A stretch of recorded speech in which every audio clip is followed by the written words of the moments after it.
Clarity on Fire, a podcast for people who know what they don't want out of their life and career, but aren't sure what they'd rather be doing. In a world where it's easy to exist, but hard to feel alive, we, Kristen and Rachel, two certified life and career coaches, are here to help you cut through the information overload, get unstuck, and focus not just on how you can have a career you're passionate about, but how to create a whole life that feels fulfilling. So join us here, where we serve up inspiration and down-to-earth wisdom in a way that only two best friends can. We want you to experience the relief of knowing that, yes, you're allowed to want more out of your life and career. And no, you don't have to wander through the dark anymore. Our job is to light the fire that shows you the way. Let's go.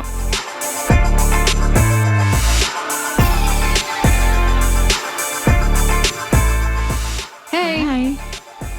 We are giving you a special episode this time because we're not giving you one on Friday It's the day after Thanksgiving. We've done that every other year. The last two Thanksgivings, we have done like an episode on Black Friday. I'm just like, I don't feel like it this year. Yeah, it's been a year. I feel like people are distracted this week, and that's fine. At least our American friends this year, this month. Not trying to throw shade at our Canadian or they already had their Australian Thanksgiving in October, which I think is a much better timeline for Thanksgiving, to be honest. It is mid-October because better leaf situation. It's beautiful weather and not quite as close to Christmas, New Year's. It's not like they're all packed. Yeah, I don't need the whole everything happens in a month or 6 weeks or whatever. And then my birthday's in there. It's like, oh my goodness, just all the holidays and then nothing for the rest of the year. The rest of the year. Okay, I guess we're going to just like shit on Arbor Day or whatever. I mean, like trees. I do like trees. I'm a fan of 4th of July. There's some good ones. I started disliking 4th of July because Scarlett hates it so much because of the fireworks. She's so terrified. I'm just like, you know what? I resent this now. Anyway, decided now is a good time for a random message from the universe episode. I always like doing these. I always feel like I need them, and it never hurts to get a little something from the universe. So we have drawn 3 cards. Yeah, these are from the classic Rider Waite Tarot deck. I will upload a picture of this little spread, but also you could literally Google Rider Waite. Waite is W-A-I-T-E, and look for any of the pictures of these cards we're about to pull. So we have 3 in front of us, and you get a choice. You can choose to pick a card. We have left, center, and right. Pick a card, and that will be your message for the day. Or you can say, I want all the cards. Just give me, I'm gonna pull them all together. Yeah. And that's fine too. So that's what I want. Yeah. So we're going to start with the left card. So if that's you, this is your card. Okay. Queen of Pentacles. Ooh. So this is a good one. It's one of my favorite cards. So Kristen's going to read, I'll read the next one, but Kristen's going to read the description from our friend Madeline Joan, who we've talked about before. She's an amazing tarot reader, astrologist, intuitive. She's our go-to. We are members of her Patreon. I will link to her info. I highly recommend her YouTube channel where she does weekly readings by astrological sign, but then she also does like a monthly download for each sign. Those are free. And then of course she has some awesome stuff, if you want to contribute to her Patreon too. So I've sent a number of people her way now, and everyone loves her. So this is like her download about what Queen of Pentacles means. Okay. Are you feeling the serenity and security of taking care of business and taking good care of yourself? Are you able to sit back and enjoy the fruits of your labor? Are you sharing those fruits generously with others, whether they be financial or in the realm of practical knowledge? Then you're feeling the down-to-earth, practical, and nurturing energy of the Queen of Pentacles. In the classic Rider Waite imagery, a lone woman sits serenely holding a large gold coin surrounded by lush forest. Flowers spring up at her feet, and a rabbit, the symbol of fertility and spring, leaps into the frame from behind her golden throne. When the Queen of Pentacles, the queen of the suit of money and material resources, appears, look for a protective, caring, and practical person who helps foster others figuratively or literally. Is it you or someone around you? Either way, when a court card shows up in our reading and in our lives, it's because we're meant to encounter this aspect within ourselves. The Queen of Pentacles is a provider, whether she's bringing home the bacon, doing literal charity work, or pointing out the talents and potentials of others to help them succeed in their own right. She is sensual, secure, and generous, a real earth mother. She has more than enough, and she'll share it with you. Let the Queen of Pentacles help you discover and cultivate your skills, then pay the blessings forward. Really good, solid card. That means resources are coming your way and you have easy access to them. It's very much about generosity with others. And just feeling secure. Yeah, feeling like, okay, finally things are kind of working out and I can relax. There's abundance. Enjoy the scenery. When you maybe aren't seeing it. Okay, let's go for the center. Temperance. So this is like an angelic figure who has 2 cups and they're like pouring water from one cup back into the other, kind of like, infinitely. This is a card about balance. So I'm going to read what Madeline has to say. When we find that extremes have failed us and we must pursue a more moderate, patient path to find happiness, we have encountered the energy of temperance. An androgynous angel, actually a hermaphrodite, the child of Hermes and Aphrodite, representing the ultimate unity and complementary nature of the genders, pours water from one cup to another, the water rising impossibly from the lower glass to blend with the higher. Temperance is all about mixing, moderation, and reaching understanding by meeting in the middle. Here, we meet our higher, more magical selves who can defy gravity. Leave excesses of all kinds behind for now. You'll find more peace and joy when you see life as a flow rather than a puzzle to be assembled or a problem to be solved. Often, temperance shows up when we seem to encounter the same relationship, issue, or problem over and over again in our lives. Temperance asks us to stop looking outward for the answer and look to ourselves. Imagine you have a friend who keeps getting fired from jobs every time he blames his boss. They all have it out for him. Or a friend who keeps dating the same type of person, but she always blames them for the bad relationships rather than recognizing her own pattern. Simply observing and acknowledging your own unhelpful or unhealthy patterns can go a long way toward dissipating them. See the golden crown glowing above the path in the background of the card? Your victory is assured when you invoke inner peace, even amidst present turmoil. Balance can be yours if you desire it. You are not your surroundings. Draw from your inner well to see magic happen. Yeah. Balance, equilibrium, not going too far to either extreme. You are not your surroundings. You are not what it may appear, right? What's going on the outside doesn't have to be what you're experiencing on the inside.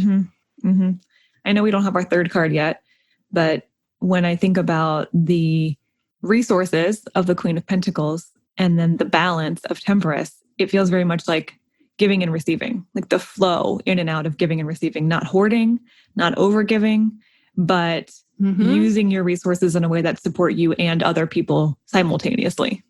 Just a thought. Okay. Let's see what our third card. This is the right. If you chose the right card, that's you. Another queen. Wow. Queen of Swords. Okay. We're in the queens this time. I think this is a good reading. Yeah. This is not like a doom and gloom one. No, this is good. No, this is very positive. Okay, let's hear about the Queen of Swords. It's time to speak truth to power, light the way for others, and point out the lack of the local patriarch's clothes when we kneel at the throne of the Queen of Swords. A fair woman with a serious expression faces an unknown audience, the wind at her back. She wears a crown of golden butterflies, a symbol of her mental attainment and continuing evolution. Her right hand holds a sword, its point aimed straight into the clear blue sky. Her left hand is raised, a beckoning or invitation. The Queen of Words invites discourse and debate in order to get to the heart of the matter, but she will speak her truth and doesn't mind cutting cords to do it. Assertive, determined, guarded, and a master strategist, she will skillfully cut through any bullshit and guide you to the truth. When the Queen of Swords appears, look for someone around you who is sharp, intelligent, witty, and perhaps a bit guarded due to hardships from his or her past. The Queen of Swords is sharp, naturally, and though she may reserve her emotions quietly, she is a force to be reckoned with. Imagine the electric energy provided by a dam containing the primal force of immeasurable waters. This queen channels her emotions through her quicksilver, rapid fire mind to generate enormous energy and change. Invoke the Queen of Swords when you must stand up for yourself, take the high road, or win a verbal dispute. Accessing your emotional power from a calm, logical perspective gives you enormous leverage. The winds of change are at your back. I find it Very funny. powerful reading. A lot of power in all of these cards. What I find funny is that you've got two queens and in the middle there's balance. Mm-hmm. And one is like the Earth Mother and one is air. You know, swords are intellect associated with the element of air, and pentacles are associated with the element of earth. So grounded, and then like, you know, there's literally like a balance between these two things. In the clouds and the sky. And potentially a balance that's needed for you to strike in yourself between these things. Like the balance between, you know, extremes have failed us, is what it's saying. So a balance between, okay, being grounded, like acknowledging my own inner resources, but then also like, maybe I do need to call out some bullshit. Maybe I do need to make a change, but I don't need to slap anyone upside the, you know, I need to look at myself first, and you don't need to go out there and like slap anyone else upside the head with my sword. Mm-hmm. I just find it interesting that it's like balancing these dual aspects within ourselves potentially. Mm-hmm.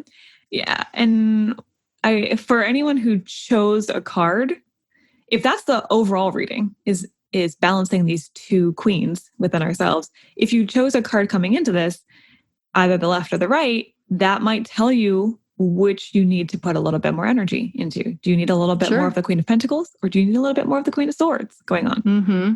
Or do you just need more balance? Or maybe you just need balance. And the way I'm interpreting this for my, like the situation I'm thinking about is that I already am the Queen of Pentacles, and that the part of the Temperance card that resonated with me is like, you have the power to see this how you want to see this, and you're drawing, like your ability to draw on your own inner resources is what's most powerful. And like everything's always going to be chaos around you, but you always get to decide whether you experience that chaos or not, like internally.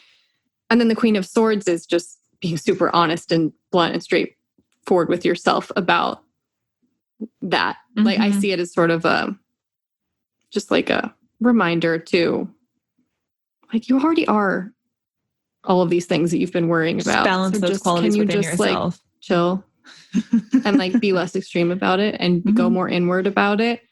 And, you know, you are these things already. I don't know. I find that interesting. Yeah. Just the layout of these I find really interesting. Yeah. I'm feeling like, I don't know exactly how to describe this, but it feels a little bit like the Queen of Swords for me is the route to the Queen of Pentacles, right? Yeah, using your words, using your intellect, using your wit, using your clarity of speech is on the route to becoming someone who is bountiful and full of resources. Yeah. And when you can balance those qualities, everything works really smoothly and there's a lot of flow.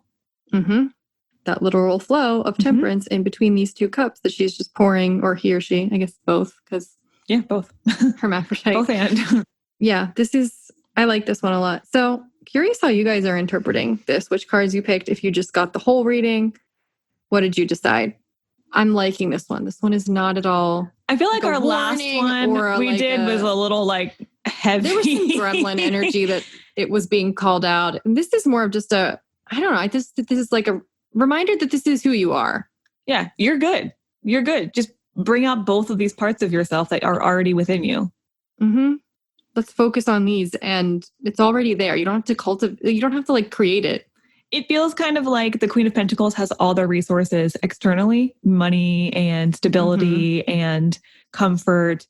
And the Queen of Swords has all the resources internally with her intellect and her reminder mental that you have both of those. You have both of those. And that they flow together. Yep. In a one supports symbiotic, the other, and vice versa loop. So, okay. Wow, good reading. Yeah. Good reading. I don't know if we read it well, into but the end of the good cards. Good cards. And good words cards. From Madeline always. At the end, wrapping up the end of this year, or getting close. I don't think we'll do another one before the end of this year. Probably so this is your last reading for this year. All right. It's not a bad one to wrap up this hellscape of a year with. Could have gone a lot of more dire directions. Okay, so we will be back. Well, we won't be back on Friday, and we won't be back the next Tuesday, but we will be back the following Friday with a new Dear Rachel. So technically, we'll see you guys again in December. Definitely. Not technically. It's not like, technically speaking, it just will be December. Yeah, it will be. Yeah. I know. It feels a little far away now when we're recording, but it won't be that long. To all of our friends in the States, happy Thanksgiving. I don't know how Thanksgiving is going to look for all of us. It'll be a very different Thanksgiving than many of us have ever experienced. Mm-hmm. Yeah. So enjoy it however you can. Safely, if you can. Maybe you're having a better Thanksgiving because you don't have to get together with as many of your relatives. I'm sure some people are. Let's look on the bright side. All right. We will see you in December. See you then.